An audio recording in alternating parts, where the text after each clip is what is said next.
Breaking news చూస్తున్నాం. కేంద్ర ప్రభుత్వం సంచలనమైనటువంటి నిర్ణయం తీసుకోవడం జరిగింది. గత కొద్ది కాలంగా వినిపిస్తున్నటువంటి జమిలీ ఎన్నికలకు సంబంధించి కేంద్రం ముందడుగు వేసినట్లుగా తెలుస్తుంది.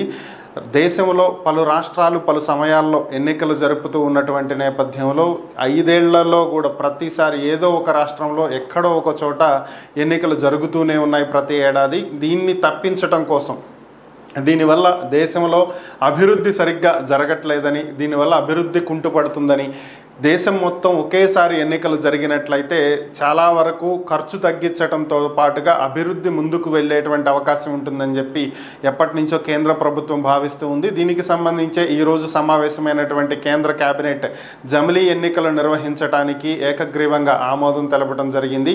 ఈ వచ్చే శీతాకాల సమావేశాల్లోనే దీనికి సంబంధించినటువంటి బిల్లును ప్రవేశపెట్టి ఆమోదించాలని చెప్పి కేంద్రం చూస్తుంది. ఒకవేళ ఈ బిల్లు ఆమోదం పొందినట్లయితే 2025 మార్చ్ లేదా ఏప్రిల్ నాటికి మరొకసారి దేశం మొత్తం లోక్సభ స్థానాలకు, అన్ని రాష్ట్రాల అసెంబ్లీ స్థానాలకు ఎన్నికలు జరిగేటువంటి అవకాశం ఉన్నట్లుగా తెలుస్తుంది.